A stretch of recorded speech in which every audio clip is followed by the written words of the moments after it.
শুরুতেই নজর রাখবো উত্তর দিনাজপুরের দিকে। চাকরি দেওয়ার নাম করে টাকা হাতানোর অভিযোগ কাঠগড়ায় তৃণমূল নেতা।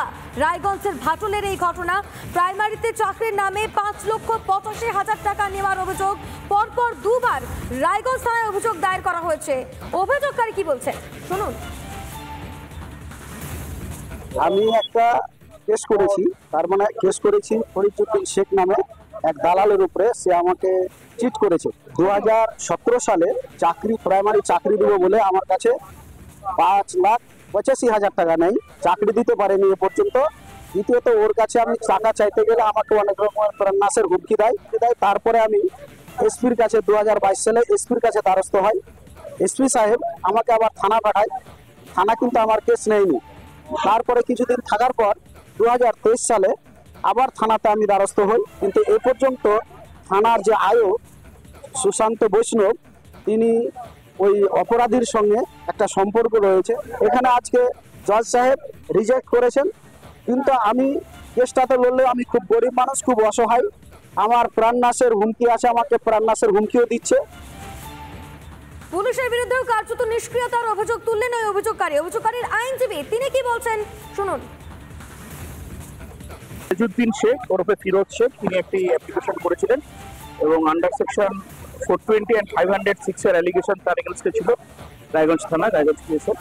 তো সেই ক্ষেত্রে শুনানি হয় এবং শুনানির শেষে আমরা ডিফেক্টিভ কমপ্লেন্ট মোহাম্মদ ইসমাইলের পক্ষে ছিলাম এবং শুনানি অন্তে আমরা সমস্ত কিছু হিয়ারিং করলাম। করার পর ডিস্ট্রিক্ট জজ, জেলা জজ সাহেব, উনি আজকে বেলটা আগাম জামিনের আবেদনটি ওই ফিরোজ শেখের খারিজ করেছেন। এর পরবর্তীতে উনি ডিফেক্টিভ কমপ্লেন্ট ইসমাইল শেখ উনি বিভিন্ন জায়গায় দরখাস্ত করেছেন, কারণ পুলিশের তদন্তে তিনি খুশি নয়। সেই ডকুমেন্টসগুলো আজকে আমরা সাবমিট করেছি কোর্টের কাছে এবং পরবর্তীতে উনি সুপারিনটেন্ডেন্ট অফ পুলিশের কাছেও, তিনি রায়গঞ্জ পিডির কাছেও তিনি অ্যাপ্লিকেশন করেছেন এবং সিআইডির তদন্তের জন্য তিনি আবেদন করেছেন। আর এই ঘটনায় সরকার পক্ষের আইনজীবী কি বলছেন শোনাই আপনাদের। মোহাম্মদ ইসমাইল একজন টেট পরীক্ষার্থী ছিলেন। উনি টেট পরীক্ষা দিয়েছিলেন এবং ওনাকে অ্যাশোর করা হয়েছিল যে টাকা দিলে পরে ওনার চাকরিটা কনফার্ম হয়ে যাবে। পরবর্তীকালে উনি টেটের অকৃতকার্য হন এবং চাকরিও পান না এবং টাকা যে দিয়েছিলেন উনি, সেই টাকাটা আসামির নিকট ফেরত চেতে গেলে পরে আসামি তার টাকা ফেরত দিতে অস্বীকার করেন। বাধ্য হয়ে উনি রায়গঞ্জ থানাতে অনেকবার ঘোরাফেরা করবার পর পুলিশ কর্তৃপক্ষ এই কেস করতে রাজি হয়েছেন এবং সেই কেসটা স্টার্ট হয় এবং সেই 14টি কেসে আজকে আসামি ফজলুদ্দিন শেখ ওরফে ফিরোজ, তার আগাম জামিনের যে দরখাস্তটি ছিল সেটি আজকে নাকচ হয়ে যায়। এই কেসে যে কমপ্লেনেন্ট, তিনিও আজকে তার আইনজীবীর মাধ্যমে রানের কোর্টে হাজির হয়েছিলেন এবং তিনিও বেল অবজেকশন দিয়েছিলেন।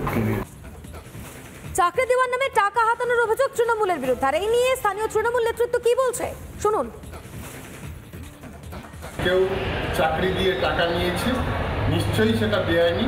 তার সাথে সাথে কেউ যদি অসৎ উপায়ে চাকরি নেওয়ার জন্য কাউকে লোভের বশবর্তী হয়ে টাকা দিয়ে থাকে, সেটাও একইভাবে বেআইনি। নিশ্চিতভাবে তার বিরুদ্ধে মামলা হয়েছে, আমাদের প্রশাসনই মামলা করেছে। প্রশাসন সঠিকভাবে কারবাই করছে। যেরকমভাবে যে নিয়েছে তার বিরুদ্ধেও কারবাই হওয়া উচিত। একইভাবে যদি কেউ টাকা দিয়ে থাকে, সেও বেআইনি কাজ করেছে, তারও বিরুদ্ধে আইন অনুযায়ী ব্যবস্থা হওয়ার কথা।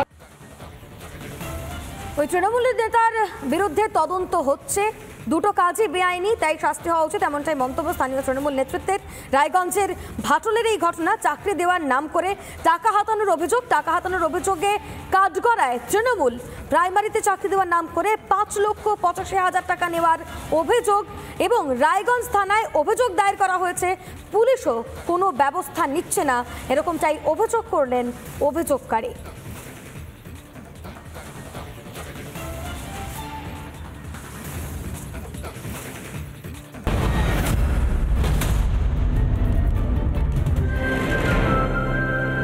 JK टायर, देश का टायर।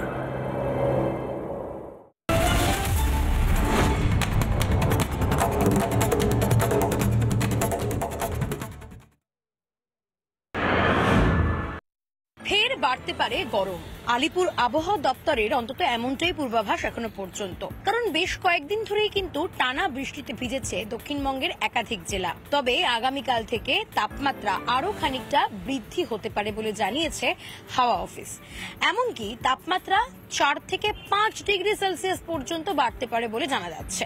কলকাতার আকাশ সকাল থেকেই কিন্তু আংশিক মেঘলা বলা যেতে পারে, তবে আজ কোনোভাবেই বৃষ্টির সম্ভাবনা কিন্তু নেই বলে জানাচ্ছে আলিপুর আবহাওয়া দপ্তর। উল্টে বেলার দিকে 2-1 ডিগ্রি তাপমাত্রা বৃদ্ধি হলেও হতে পারে। আজকের সর্বোচ্চ তাপমাত্রা রয়েছে 36 ডিগ্রি সেলসিয়াসের কাছাকাছি, সর্বনিম্ন তাপমাত্রা রয়েছে 28 ডিগ্রি সেলসিয়াসের কাছাকাছি। অন্যদিকে উত্তরবঙ্গের একাধিক জেলায় বৃষ্টিপাতের সম্ভাবনা রয়েছে। সবটা মিলিয়ে এই মুহূর্তে কিন্তু আবারও অস্বস্তিতে পড়েছে বঙ্গবাসী, কারণ এই মুহূর্তে বৃষ্টির সম্ভাবনা নেই, তাপমাত্রা উত্তর কিন্তু বৃদ্ধি হচ্ছে। ক্যামেরায় অমিত নাথের সঙ্গে লীনা ভট্টাচার্যের রিপোর্ট, রিপাবলিক বাংলা, কলকাতা। স্বস্তিতে দক্ষিণবঙ্গ। আপনাদের দিয়ে রাখি এই মুহূর্তে একটা হিন্ট। বেশ কিছুদিন ধরে টানা বৃষ্টিতে ভিজেছে দক্ষিণবঙ্গের একাধিক জেলা। শহর কলকাতা সহ একাধিক জেলা কিন্তু বেশ কয়েকদিন বেশ বৃষ্টি হয়েছে, বৃষ্টিপাত হয়েছে, তার সঙ্গে ঝোড়ো হাওয়াও ছিল। কিন্তু এই মুহূর্তে গরম আরো খানিকটা বৃদ্ধি হতে পারে, এমনটাই জানাচ্ছে আলিপুর আবহাওয়া দপ্তর। আবারও একটা আপনাদের হিন্ট দিয়ে রাখি, এবং যেমনটা এই মুহূর্তে আলিপুর আবহাওয়া দপ্তরের পূর্বাভাস, আগামী 4 থেকে 5 দিনের মধ্যে কলকাতার তাপমাত্রা প্রায় 4 থেকে 5 ডিগ্রি সেলসিয়াস পর্যন্ত বাড়তে পারে। এই মুহূর্তে বৃষ্টির সম্ভাবনা একেবারেই দক্ষিণবঙ্গে নেই, তবে অন্যদিকে উত্তরবঙ্গে কিন্তু বৃষ্টিপাতের সম্ভাবনা রয়েছে। তবে মালদা এবং উত্তর দিনাজপুর, দক্ষিণ দিনাজপুর বাদ দিয়ে সবকটি জেলাতেই কিন্তু বৃষ্টির সম্ভাবনা। আগামীকাল থেকে কিন্তু বৃষ্টির রেশ অনেকটাই কমে আসবে, এমনটাই জানাচ্ছে হাওয়া অফিস। আবারও একটি আপনাদের হিন্ট দিয়ে রাখি, আজকে কলকাতার আকাশ কেমন থাকবে সেই আপডেটও আপনাদের জানিয়ে রাখবো।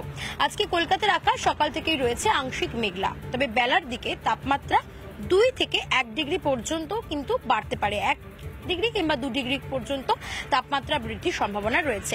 কলকাতার আজকে সর্বোচ্চ তাপমাত্রা হচ্ছে 36 ডিগ্রি সেলসিয়াসের কাছাকাছি এবং সর্বনিম্ন তাপমাত্রা রয়েছে 28 ডিগ্রি সেলসিয়াসের কাছাকাছি। এবং এই মুহূর্তে কলকাতা সহ দক্ষিণবঙ্গের একাধিক জেলা কিন্তু অস্বস্তিতে পড়েছে। বঙ্গবাসীর কপালে আবারও কিন্তু অস্বস্তির ভাঁজ, আবারও তাদের মনে প্রশ্ন যে বৃষ্টি কবে আসবে। কারণ গরম যেহেতু বৃদ্ধি পাচ্ছে, সেখানে অনেকটাই বলা যেতে পারে অনেকেই কিন্তু আবারও একই প্রশ্ন করছেন যে বৃষ্টি কবে আসবে। তবে এই মুহূর্তে বৃষ্টির সম্ভাবনা একেবারেই নেই। আগামী জুন মাসের শুরুর দিকে কিন্তু বর্ষা প্রবেশ করার একটা সম্ভাবনা রয়েছে। উত্তরবঙ্গের দিক থেকে যদি আমরা দেখতে যাই, উত্তরবঙ্গে কিন্তু এই মুহূর্তে বৃষ্টির সম্ভাবনা রয়েছে এবং উত্তরবঙ্গে কিন্তু যথেষ্ট স্বস্তির আবহাওয়া। ক্যামেরায় অমিত নাথের সঙ্গে লীনা ভট্টাচার্যের রিপোর্ট, রিপাবলিক বাংলা, কলকাতা।